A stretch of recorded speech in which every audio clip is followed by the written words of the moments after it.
नमस्कार, मी गुरुराज. न्यूज अनकटच्या बातमीपत्रात आपलं स्वागत. बातमीपत्राला सुरुवात करण्याआधी नजर टाकूयात हेडलाईन्सवर. बाळासाहेब ठाकरेंच्या मुलाच्या पाठीत मोदी शहांनी खंजीर खुपसला. प्रियांका गांधींचा मोदींवर घणाघाती प्रहार. धर्म आणि जातीवर निवडणुका लढवणे हे नामर्दाचे लक्षण. आमदार बच्चू कडूंचा भाजपावर प्रहार. मराठा समाजाला विरोध करणाऱ्यांना निवडणुकीत पाडा. मनोज जरांगेंचे येवल्यात मतदारांना आवाहन. आणि सोडून गेलेले राजकारण आणि समाजकारणातून उद्ध्वस्त होतील. शरद पवारांचा हल्लाबोल. आता पाहूयात बातम्या विस्ताराने. कोल्हापुरातील गांधी मैदानात प्रियांका गांधी यांची पहिल्यांदाच सभा झाली. यावेळी पंतप्रधान नरेंद्र मोदी यांची भाषण ऐकली की दुःख होतं. सत्य आणि सकारात्मक भाषण ऐकायला मिळत नाही. या ठिकाणी छत्रपती शिवाजी महाराज यांचा अपमान केला जात आहे. मोदी व्यासपीठावर येतात आणि बाळासाहेब ठाकरे यांचं नाव घेतात आणि त्यांच्याच मुलाच्या पाठीत खंजीर खुपसतात.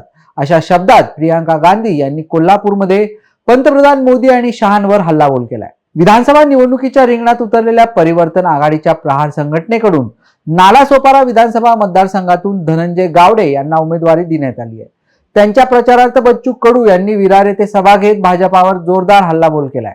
जाती धर्माच्या नावावर निवडणुका लढवणे हे नामर्दाचे लक्षण असल्याची टीका यावेळी बच्चू कडू यांनी भाजपावर केली आहे. राष्ट्रवादी काँग्रेस पक्ष फोडून बाहेर गेलेल्या आमदारांवर राष्ट्रवादी काँग्रेस शरद पवार गटाचे अध्यक्ष शरद पवारांनी जोरदार टीका केली आहे. ते विचार सोडून जातात, तत्वाला मूठ माती देतात, त्यांना गद्दार म्हटले जाते. ते राजकारण आणि समाजकारणातून उद्ध्वस्त होतील अशी टीका शरद पवारांनी केली आहे. सातारा जिल्ह्यातील महाविकास आघाडीच्या अरुणादेवी पिसाळ यांच्या प्रचारासाठी पवार हे वाई येथे आले होते. मराठा आंदोलक मनोज जरांगे यांनी काल ओबीसी नेते छगन भुजबळ यांच्या येवला मतदारसंघात सभा घेऊन मराठा समाजाला विरोध करणाऱ्या दोघांना निवडणुकीत पाडण्याचे आवाहन केले. त्यावेळी त्यांनी कुणाचे नाव घेतले नाही, पण त्यांचा रोख मंत्री छगन भुजबळ आणि त्यांचे पुतणे समीर भुजबळ यांच्याकडे होता हे स्पष्ट आहे. बातमीपत्रात वेळ झाली छोट्याशा विश्रांतीची. पाहत राहा न्यूज अनकट. हाय अंशुमन,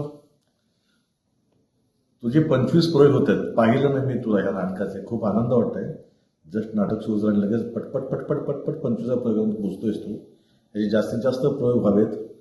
सध्या आम्ही आलोच प्रयोगाला ते, पण आम्ही सगळेजण अमेरिकेत आहोत. नाटकांचे शो चालू आहेत. श्रीमंत दामोदर पंताचे. पण तुझ्या बाबतीत नेहमीच कौतुक आहे आम्हाला. तू नेहमीच वेगळे रोल करतोस, छान निभावतोस प्रत्येक रोल, वेगळे कॅरेक्टर्स उभे करतो. त्यामुळे हे नाटक तेवढंच चांगलं असेल. आल्यावर आम्ही नक्कीच बघू. पण तुला 25व्या प्रयोगाला माझ्याकडनं खूप खूप शुभेच्छा. नमस्कार, मी प्रसाद ओक. पाहिले ना मी तुला या नाटकाचा 25वा रौप्य महोत्सवी प्रयोग साजरा होतो. सगळीच आमची मित्रमंडळी आहेत. आमचे हास्यजत्रेचे हेमंत पाटील, कार्यकारी निर्माते निखिल जाधव आणि आमचा खूप जुना खूप जवळचा मित्र अंशुमन विचारे. पाहिले ना मी तुला या नाटकाच्या संपूर्ण टीमला माझ्याकडून रौप्य महोत्सवी प्रयोगाच्या मनपूर्वक शुभेच्छा. येस अंशा, तुला माझ्याकडून स्पेशली खूप खूप शुभेच्छा. आणि तू नेहमीच लोकांना सरप्राईज करतोस तुझ्या कामाने. आणि मला माहिती आहे की ते नाटक पण चांगलं असेल. आमचं बघायचं राहिलं, जसं भरत म्हणाला, आम्ही आल्यानंतर नक्की बघणार आहोत. पण या निमित्ताने या नाटकाचा लेखक दिग्दर्शक सुनील हरिश्चंद्र याचं विशेष कौतुक. कारण खूप होतकरू आणि खूप वेगळ्या दमाचा लेखक दिग्दर्शक आहे. तो या नाटकाच्या निमित्ताने लोकांसमोर आलेला आहे. त्याचबरोबर यातले कलाकार सगळे आमचे मित्रच आहेत. हेमंत पाटील असेल किंवा सुवेदा असेल आणि अंशा म्हणजे आमचा अंशुमन विचारे. या तिघांचं हे नाटक पाहिले ना मी तुला याचा 25वा प्रयोग साजरा होतोय. त्याबद्दल माझ्याकडून तुला मनापासून खूप खूप खूप खूप शुभेच्छा. विश्रांतीनंतर पाहूयात उर्वरित बातमीपत्र. काँग्रेस सरकारने आखलेल्या ध्येय धोरणामुळे महाराष्ट्र हे देशात सर्वच क्षेत्रात आघाडीवर राहिले. परंतु मागील काही वर्षात भाजपा सरकारमुळे महाराष्ट्राची सर्वत्र आघाड्यांवर पिछेहाट झाल्याने गुंतवणूक आणि रोजगारही गेलाय. शेतकरी संकटात असल्याने आत्महत्या वाढल्या आहेत. दरडोई उत्पन्नात महाराष्ट्राची घसरण झाली असून कर्नाटक, तेलंगणा, तामिळनाडू, गुजरात, हरियाणा ही राज्ये आता पुढे गेली आहेत. महाराष्ट्रातील भाजपा युती सरकार गुजरातच्या इशाऱ्यावर चालत असून आता महाराष्ट्रात महाविकास आघाडीचे सरकार आणा असे आवाहन माजी केंद्रीय अर्थमंत्री खासदार पी चिदंबरम यांनी केलंय. सख्खा भाऊ बहिणीला 500 ते 1000 रुपयांची ओवाळणी देतो. मग मुख्यमंत्र्यांनी तर बहिणींना तिप्पट ओवाळणी दिली आहे. वीज बिल माफ केलं असून तुमच्या लाईट बिलावर भोपळा येतो. आता तोच भोपळा विरोधकांना द्या असा टोला पंकजा मुंडे यांनी पाथर्डी विधानसभेच्या उमेदवार मोनिका राजळे यांच्या प्रचारार्थ आयोजित सभेत लगावलाय. मला ऊसतोड कामगारांचे महामंडळ द्या, मी ऊसतोड मजुरांची गरिबी मिटवणार असंही त्या म्हणाल्या.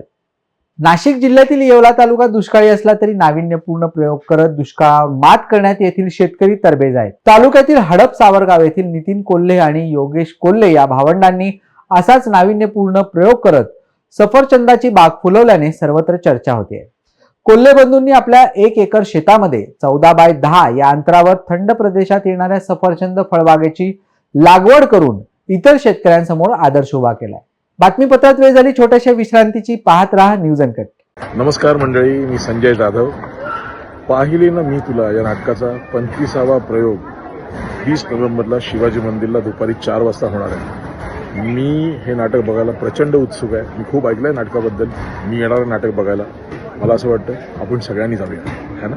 अंशुमन, तुझे 25 प्रयोग झाले, तुझे 500 प्रयोग झाले पाहिजे अशी माझी मनापासून इच्छा आहे आणि नक्की होणार. तुला मनापासून शुभेच्छा. Anshuman, all the best. Anshuman मित्रा, तुझ्या पाहिलेनं मी तुला या नाटकाच्या 25व्या म्हणजे रौप्य महोत्सवी प्रयोगासाठी खूप खूप शुभेच्छा.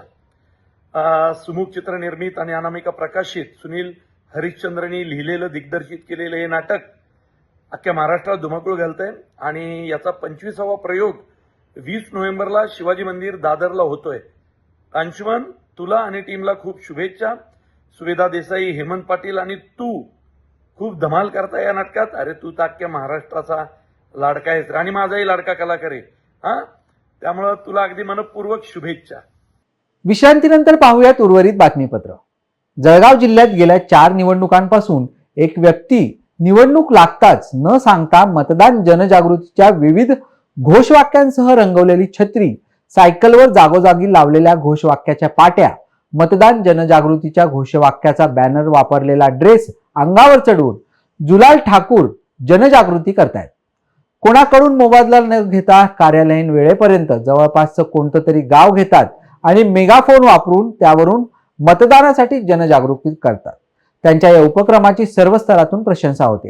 महाविकास आघाडी सत्तेसाठी कुठल्याही थराला जाऊ शकते असा आरोप भाजपाच्या नेत्या चित्रा वाघ यांनी केलाय. मुस्लिम धर्मगुरू मौलाना खलील सज्जाद नोमानी यांनी महाविकास आघाडीला पाठिंबा दिल्याने हा वोट जिहाद असल्याचा आरोप भाजपाचे नेते देवेंद्र फडणवीस यांनी केल्यानंतर वाघ यांनी हा महाराष्ट्र महाविकास आघाडीच्या नराधामांच्या हातात देऊ नका असं म्हटलंय. बीडच्या केज विधानसभा मतदारसंघातील वंचित बहुजन आघाडीचे पुरस्कृत उमेदवार सचिन भीमराव चव्हाण यांना वंचितच्या जिल्हाध्यक्षाने तोंडाला काळे फासून फटके देत मारहाण केल्याचा धक्कादायक प्रकार उघडकीस आलाय.